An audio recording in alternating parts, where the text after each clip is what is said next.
Estamos aquí en el Hotel Castelar junto a Luciano Orellano, quien es autor de varios libros. Vamos a charlar sobre soberanía a propósito de este Atlas visual por la soberanía de nuestra patria, que es un libro muy interesante, muy didáctico, por lo que se ve, muy claro, muy diáfano y muy necesario en esta época donde nos falta precisamente claridad para entender en tiempo y espacio histórico dónde estamos parados, ¿no? Entender nuestras raíces, entender nuestro presente, quiénes somos, y la soberanía como un elemento crucial para mejorar la calidad de vida de las comunidades en Argentina y en el mundo, ¿no? Y cuando hablamos de soberanía y cuando hablamos de política, necesariamente tenemos que hablar de geopolítica. ¿Qué es la verdadera política, ¿no? La relación que se da entre las distintas naciones, entre los distintos espacios geográficos, porque si no, reducimos todo a la política de la lucha de facciones, ¿no? Como si la política fuera, Luciano, solamente un partido contra otro, una ideología contra la otra, y son reduccionismos peligrosos. ¿Cómo estás? Bien, bien, muchísimas gracias. No, gracias a vos. Muy, muy contento de estar aquí en la ciudad de Santa Fe. Bueno, estamos a minutos de presentar el Atlas. Venimos de un colegio técnico aquí de la ciudad de Santa Fe. Así que trabajando muchísimo, sembrando, haciendo docencia patriótica. Y bueno, te agradezco esta pregunta, ¿no? Porque si no podemos analizar los fenómenos desde el ombligo, tenemos que ver lo general para entender lo particular y qué lugar tenemos dentro de eso. El mundo está hecho un polvorín. Es un mundo en velo. ¿Qué quiere decir eso? Quiere decir que el mundo que estaba antes no está más, en relación a unos años, por lo menos antes de la pandemia. Es decir, todo lo que fue ese periodo de un mundo multipolar, con una superpotencia política, económica y militar, como bastonero del mundo, que eran los Estados Unidos, ese mundo no está más. Está en tela de juicio eso. Eso está en cuestión y objetivamente hay un mundo multipolar y la conformación de bloques, ¿no? Ese mundo de la globalización, ¿no?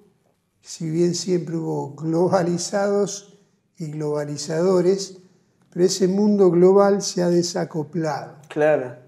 Y esos desacoples está incorporando nuevos acoples. Quizás se pueda discutir un poco, Luciano, la cuestión de la multipolaridad, porque hay dos ejes claros de poder, ¿no? Cuando hablamos de geopolítica hablamos de poder internacional, que son Estados Unidos y China.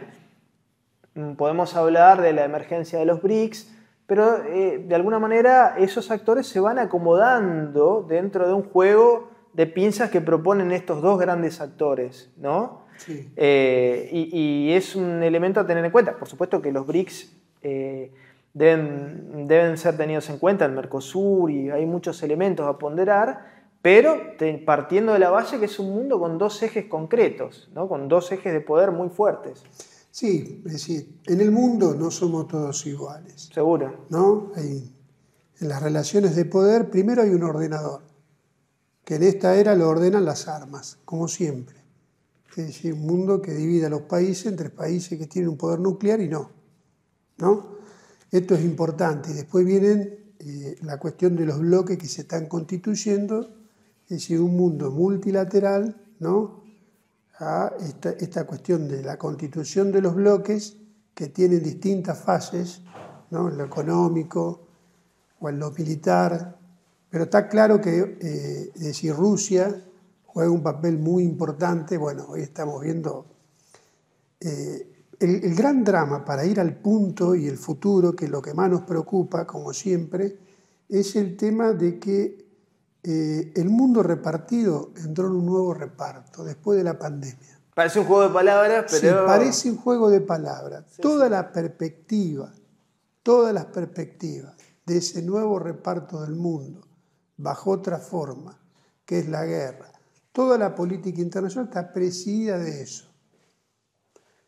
Los alimentos, los territorios, ¿no? Las mercancías pasan a tener un doble carácter. dejan de ser solo una mercancía y se convierten también en un arma. Y todas las políticas empiezan a obedecer a la seguridad nacional. Este es un fenómeno, la Argentina lo transitó, bueno, previo a la Segunda Guerra, si vos querés explicar el plan quinquenal de Perón, estaba presidido como la defensa. Y defensa es todo. Bueno, pero hoy si miramos el mundo, miramos Estados Unidos, por ejemplo. Seguridad alimentaria, seguridad ambiental, seguridad... Sí, claro, por eso que el curso que va tomando el rumbo político del gobierno, digamos, de alguna manera es nocivo porque el mundo va al proteccionismo. Es decir, por ejemplo, Estados Unidos plantea si hay una repatriación del capital. Y ni hablar de los recursos estratégicos, ¿no? Y aquí vienen los bloques, y eso de que vos tenés tu celular, ¿no? Que en la cadena global de producción se conformaba ese celular con 66 países que intervenían para la producción y después había un lugar donde los ensamblaba que a lo mejor no tenía nada que ver con quién lo vendía o quién era el titular, ese mundo se terminó, ¿no? Entonces hay una repatriación incluso, por ejemplo, la que está liderando esto es la propia Estados Unidos. Claro. Va al proteccionismo, hace una cantidad de concesiones, acaba de amenazar la semana pasada a México. Por y acá viene la Argentina, ¿no? Claro. Acá viene el tema de que están los bloques, qué lugar tienen los países, digamos, como la Argentina, que tiene una importancia de carácter estratégico. Ahí queríamos llegar. El mundo se cierra, decías recién, proteccionismo, Estados Unidos se repliega sobre sí mismo para enfrentar a China, para recuperar el sueño americano, para recuperar el trabajo, ¿no? Es el voto a Trump, claro, viene en gran parte... Peso esto. Tuvo mucho peso, ¿no? Esa cuestión central, ese eje en el voto a Trump, y frente al globalismo, que es más un planteo propio de los demócratas. Y bueno, el mundo se cierra y Argentina se abre, ¿no? Y ahí vamos a entrar en la cuestión de la soberanía argentina. Claro, bueno, mire, primero la América Latina, o sea, yo decirle que lo que hace en esta cuestión de que están los dos mundos, yo quiero ser absolutamente claro en un tema. ¿Quiénes son nuestros aliados estratégicos? Porque acá no hay duda de que nos consideran el patio trasero, que tenemos una parte de nuestro territorio ocupado que es Malvinas, que la principal base de la OTAN para toda América Latina está en Malvinas, que además eso tiene proyección antártica. Sí, control bioceánico. Pero además tiene el control bioceánico, estamos en un lugar de carácter estratégico global y que es el conflicto del futuro, el oro del mundo, que es el agua dulce. América Latina, nuestra patria, tiene el 31% de reserva de agua dulce del mundo y tiene una particularidad, que tiene el Orinoco, que tiene el Amazonas y que tiene la cuenca del Plata. Qué interesante ese planteo, Luciano. Nuestra patria, América Latina, ¿no? Es volver sobre la mirada de los libertadores, volver a la generación del 900, Ugarte, Martí, Rodó, ¿no? Esta mirada de que Estados Unidos de América del Sur, ¿no? Por así decirlo, por así sintetizarlo, es la única forma de salvarnos, ¿no? De proyectarnos en el tiempo. Cada país, región, paisito, ¿no? Argentina, Uruguay, Paraguay, solo no es nada, no tiene proyección. Claro, bueno, acá viene un tema de que tiene que ver la importancia de estar muy celoso de la unidad. Por ejemplo, ¿quiénes son nuestros aliados estratégicos? En primer lugar, los que tenemos intereses y causas comunes, por ejemplo, Chile. Chile tenemos un interés común que la Antártica. Es decir, todo lo que está del Pacífico, ¿no es cierto? Para ello, todo lo que está y se trabaja activamente para balcanizar y dinamitar la relación con los chilenos. Por favor, la Tercera Guerra Mundial viene por el Pacífico. ¿Por qué? Porque el eje de acumulación capitalista del mundo está en el Pacífico. El 70% de los contenedores, de los BTU, ¿no es cierto?, de la circulación de las mercancías y del comercio está en el Pacífico. Y nosotros tenemos el pueblo hermano de Chile con 5.000 kilómetros en el litoral pacífico y tenemos los mismos intereses en materia de la comunicación de los océanos y la cuestión antártica, los intereses comunes que van a trabajar para dividirnos, balcanizarnos, y lo mismo pasa con los intereses que tenemos en común, como por ejemplo con materia de Bolivia, que se habla muy poco, porque acá se habla si somos no hay duda, ¿no es cierto? Vino Laura Richardson, para que la gente sepa, Laura Richardson del Comando Sur, y ella habla del recursos nuestros, dice, nuestra agua de América Latina. Habla desde la doctrina Monroe, ¿no? ¿no? América para los americanos. Claro. Se toma posesión de algo que no está. Pero no, está claro, con eso no. Y después la salvadoreña, vamos detrás de tal. No. Nosotros, nuestros aliados estratégicos, como nos enseñó San Martín, bueno, son nuestros hermanos chilenos. Tenemos intereses comunes. Tenemos 64 minerales y tenemos el mineral del futuro, ¿no es cierto?, que es el litio, de la cuarta revolución industrial. Bueno, eso hace con Bolivia, sí, ¿no? Lo mismo con el Paraguay. Yo digo porque el año pasado se crearon conflictos alrededor de un dragado que no tiene absolutamente nada que ver y hubo movilización de tropas. En este tema hay que ser muy celoso de la unidad y trabajar la unidad con los países limítrofes. Y lo mismo con Montevideo. Nunca te olvides que la patria grande para nosotros fue el virreinato del Río de la Plata. Totalmente. Y la política de los ingleses, los franceses y los portugueses fue la balcanización de lo que era, ¿no es cierto?, el virreinato del Río de la Plata. Y nunca nos dejaron ser un Estado nacional único que nos proyectaba como una potencia, como sí lo logró Estados Unidos, que era el virreinato del Río de la Plata. ¿Y qué hicieron? Después de lograr la independencia, en 1824 nos separaron, ¿no es cierto?, de Bolivia.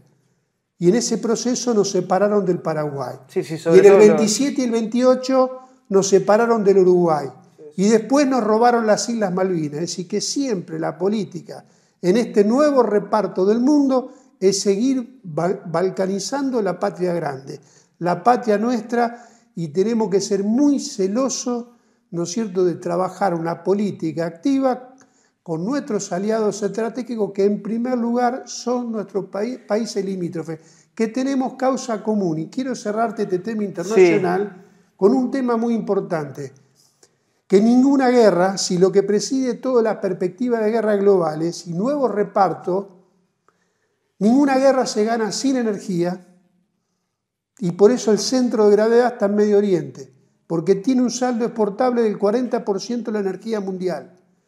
Vos viste que Hitler cómo terminó la Segunda Guerra. ¿Cómo terminó? Con camello. No tenía energía.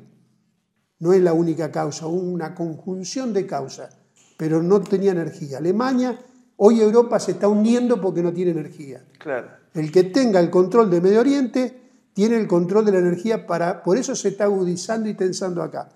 Lo que tenemos que saber los argentinos, que así como en el orden de las cosas se trata de que es el alimento. Es decir, el agua, primero bajaste del árbol, bueno, primero el agua, madre de todas las civilizazaciones. En un mundo y después, donde está escaseando. Claro, y lo que pasa acá en la laguna, el río Paraná, ¿no? Eso es oro. Sí, ¿no? Entonces, madre de toda civilización, el 70% del agua va a la agricultura. El 20%, más o menos sí, un 20% va a la industria. O sea que si no hay agua, no hay agricultura. Si no hay agua, no hay industria. Si no hay agua, no hay vida. Porque el 70% de nuestro cuerpo, eso es lo que tenemos acá, este tesoro, este oro que tenemos, ¿no? Pero volviéndote a esta cuestión, este lugar tiene exactamente el mismo lugar que Medio Oriente. ¿Por qué? Porque la Cuenca del Plata tiene el 40% de la seguridad alimentaria del planeta y se ha corrido el eje estratégico del mundo desde los Estados Unidos a esta Cuenca del Plata, que es su unidad productiva, que es Brasil, ¿no es cierto? Brasil, que tiene como matriz productiva la soja, que es la proteína del siglo XXI, que 1 kilo de soja equivale a 2 kilos de carne, equivale a 12 docenas de huevos. Es decir, la proteína que buscó el hombre para conquistar el espacio. Esa proteína, ¿no es cierto?, ese recurso estratégico que hay 300 millones de toneladas en la Cuenca del Plata, que esto es Bolivia. La crisis de Bolivia nunca la vas a explicar solo por el litio, tenés que ver el corrimiento de frontera en materia de la soja en el departamento de Santa Cruz. Claro. ¿No? Si querés ver cómo es la composición del voto, sí. ¿No es cierto? En Brasil pasó a tener 5 millones de hectáreas de soja, ¿no? Pasó a tener 45 millones de hectáreas de soja, pasó a reemplazar, es decir, es el país, pasó a reemplazar a los Estados Unidos. Estados Unidos produce 120 millones de tonelada de soja, en la cual insume el 80%. ¿Cuánto produce Brasil? 160 millones de barriles, de toneladas de soja por año. Que es agua centralmente la soja, es agua y nutrientes. Claro, por cada tonelada de agua hay 15 toneladas por cada tonelada de soja hay 15 toneladas de agua. Me estoy deteniendo en un tema de enorme importancia, porque es como si vos querés explicar el fenómeno que yo te digo, por ejemplo, querés explicar la colonia. ¿Cómo voy a explicar la colonia si no me explicar dónde está la plata? Sí, no puedo explicar por fuera de la Potosí, claro. ¿no? Que era un sistema esclavista, colonial, feudal, ¿no es cierto? Y a partir de la matriz productiva podés explicar todos los fenómenos. Ahora, Luciano, mencionaste... Y la matriz productiva de América del Sur, es la soja. Y la soja es el recurso estratégico alimentario para el planeta. Y el 40% del saldo exportable está en la cuenca. Y esa cuenca es el río Paraná. Por eso no tiene que quedar ni un resquicio de soberanía. El mundo quiere esa cuenca, no la Argentina, quiere la cuenca. Porque nadie puede, digamos, el que controle el alimento, es como dijimos lo de la energía. Esto es muy, muy importante. Además, este enfoque. Es un diseño, claro, obviamente que está la disputa del río Paraná y por eso digamos, Estados Unidos desembarca con su control militar en el Paraná y bueno, y todo el entramado que seguramente está muy bien explicado aquí en este libro, de intereses portuarios, de navieras internacionales y de grandes lobbies económicos, de un diseño, hablando de la soja, que fue hecho a nivel internacional y que no implica nuestra soberanía, ¿no? Porque de alguna manera sí, por supuesto que es proteína, pero digamos, esa producción y ese monocultivo garantiza garantiza la alimentación de nuestro pueblo, ¿no? Y por otro lado, el tema de la balcanización que pusiste sobre la mesa es muy interesante, ¿no?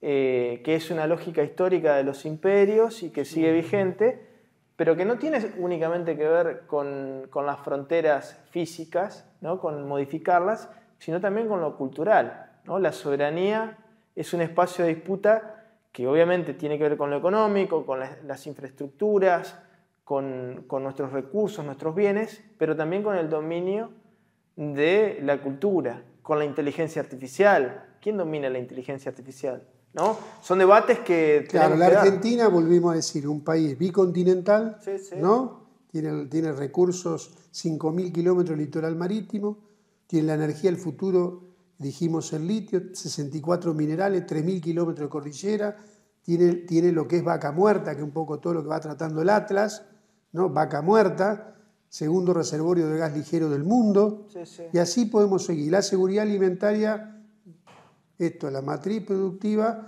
la soja es buena o es mala, depende el para qué y el cómo, como todas las cosas, ¿se entiende? Pero...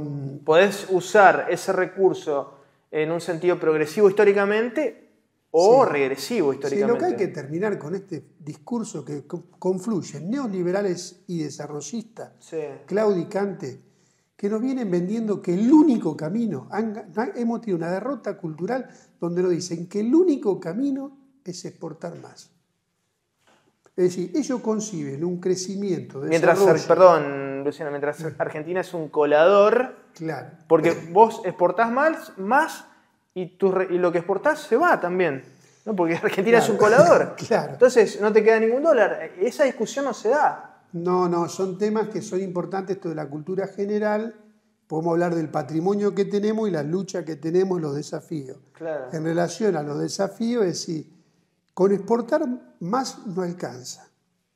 Esa cultura, digamos, de producir más, para exportar más, para tener más dólares, que después va a deudas ilegítimas y derrama algunas gotas, pero el 50% queda afuera. Claro. Yo también quiero desarrollo, innovación, mercado interno, producción nacional. Lo que hace cualquier país del mundo que supera el umbral básico. Pero nos queremos integrar de una manera al mundo donde no, por ejemplo, queremos fabricar los barcos, queremos volver a nuestra industria automotriz, queremos nuestra industria de defensa, queremos nuestra flota pesquera. Bueno, ahí estamos hablando de soberanía. Ya ahí estamos hablando, ¿no es cierto?, de soberanía. Pero la Argentina tiene enorme, por eso este teatro lo arrancamos con las propuestas, no con la denuncia, ni con para cerrar el capítulo anterior, la causa de todos los pueblos es la lucha por la paz justa y verdadera. Porque estos tipos, ¿no es cierto?, que sabemos que son muy pocos en el mundo, nos quieren llevar a una situación que es impredecible, presidible. Pero además no hay paz. No hay orden. Es decir, que esto de los análisis, bueno, eso tiene una causa. La causa de todos los pueblos del mundo es la causa de luchar por la paz justa y verdadera. Ahí está. Esa es la cuestión, ese es el punto 1 del orden mundial de cuál es nuestro programa. Y en materia de los aliados estratégicos, te lo cierro esto, te lo volví a abrir. En primer lugar, es la patria nuestra, es la patria grande, y en primer orden, ¿no es cierto?, los países limítrofes. Y si hay algo que tenemos que defender, el patrimonio, que es lo que quieren quebrar, a vos te puede decir, en la subordinación que buscan todos los países, es a través del armamento, a través del endeudamiento, tienen múltiples instrumentos. Pero la Argentina tiene un patrimonio cultural, ¿no es cierto?, que está en lucha, pero que acá se hizo la reforma al 18. Es decir, tiene un patrimonio, si el argentino, en el mundo es distinto, y esto lo conozco bien. Porque, por ejemplo, pasó en Venezuela, ¿no? Lograron recuperar el petróleo. Entregar el petróleo es como entregar tu bandera. Entregar el Paraná es como entregar tu bandera. No hay ningún presidente del mundo que renuncie al Mississippi. Por supuesto. Renunciar al Rin. Si vos renunciás a tener barco, estás preso. Porque si vos salís de acá y salís con tu auto, no, salís con tu bicicleta, salís con tu moto.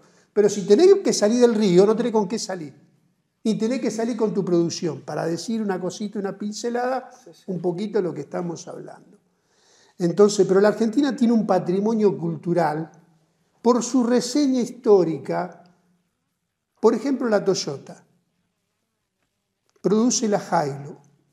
Tiene 600 proveedores argentinos. Mano de obra, soporte técnico, científico, ¿no? Mano de obra argentina, trabajadores argentinos, los directivos, el CEO. Además están en mejora continua. ¿Quiénes son los mejores en el mundo? Los argentinos. 100% del que están encargados del negocio, cómo se integra el mercado, lo financiero, lo contable, la innovación. ¿Quiénes son? 100% recursos humanos argentinos. ¿Nos podremos convertir, como alguna vez tener soberanía automotriz, como tuvimos el 80% de los rastrojeros, el vehículo rural en argentino?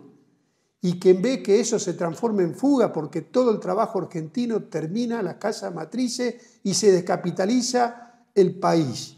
Se capitaliza en términos relativos, pero en términos absolutos termina todo yendo a esas 304 matrices, ¿no? de esas casas matrices que terminan siendo esas ganancias, no la vuelven a revertir de nuevo en la Argentina. Lo fundamental se va. La industria nacional lo que te permite que eso se puede volver a capitalizar. Un mercado interno se vuelve a capitalizar. No es lo mismo, por eso el concepto de soberanía en lo económico es muy importante. No es lo mismo las empresas locales, los empresarios locales, que el capital transnacional, ¿no? No es lo mismo en Argentina y en el mundo. Por eso todos cuidan a sus empresarios, sus empresas, sus pymes, porque generan trabajo, porque el beneficiario en definitiva es el trabajador local, ¿no? Si eso se desarrolla, si el recurso, si el ahorro se vuelve a reinvertir. Luciano, como para cerrar esta nota, contanos y contale a la audiencia un poco el sentido de este atlas, cómo lo están trabajando, a dónde quieren llegar con él. Nosotros seguimos causas y legados. Bajo el espíritu de nuestro general San Martín, Belgrano. Creo que eso está difuso en la Argentina. Pero lo que más difuso está en esta confusión, ¿cuál es el proyecto?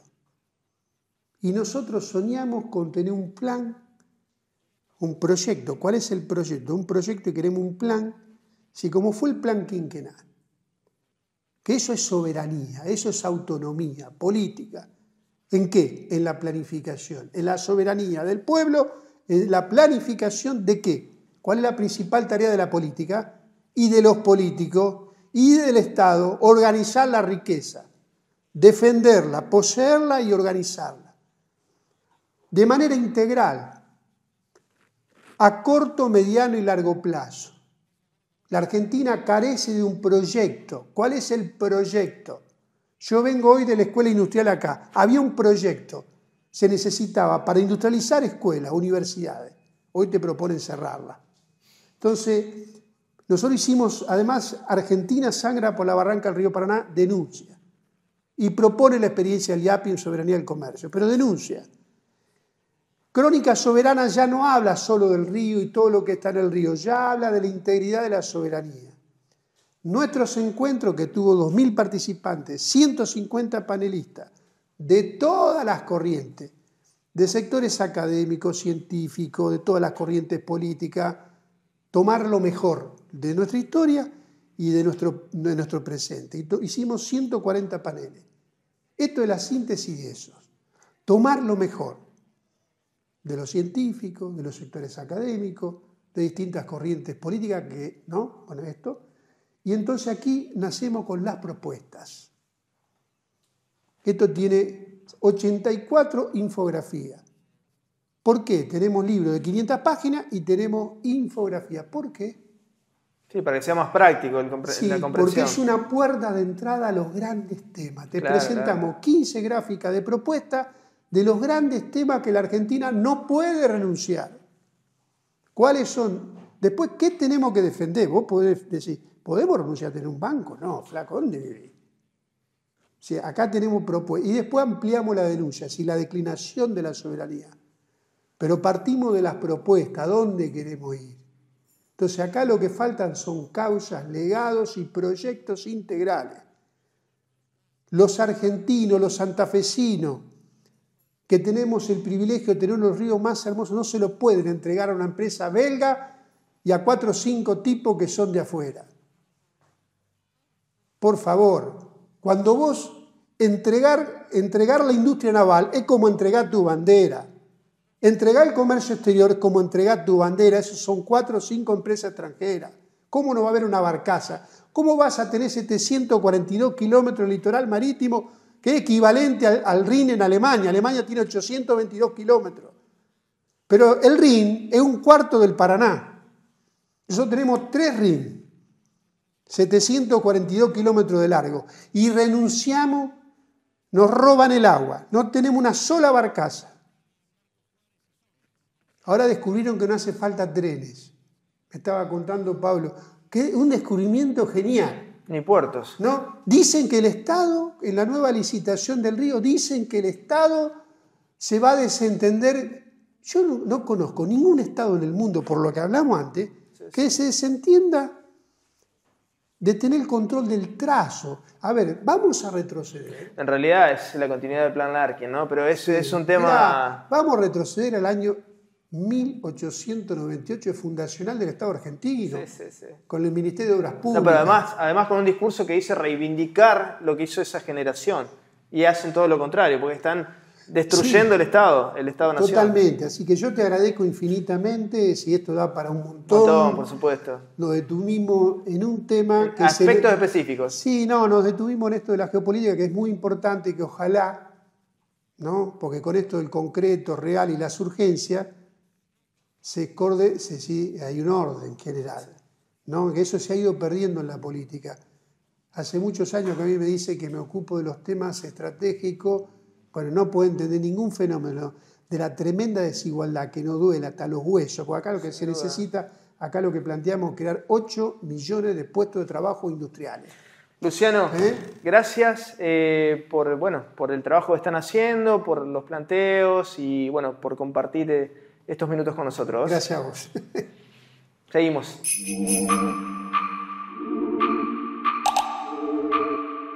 Pedí tu préstamo personal para lo que vos quieras. Solicítalo por Home Banking, app o en nuestras sucursales. Te damos hasta 30 millones de pesos y devolvelo en hasta 60 meses. Banco Santa Fe. Acá, para vos. Cuando el agua pasa, hay vida. Hay relax. Hay progreso. Hidroplast. Redes e instalaciones domiciliarias e industriales. Sistemas de riego. bombas y artículos para piscinas. Si es agua, pasa por Hidroplast. Francia 3020, Blas Parera 6498.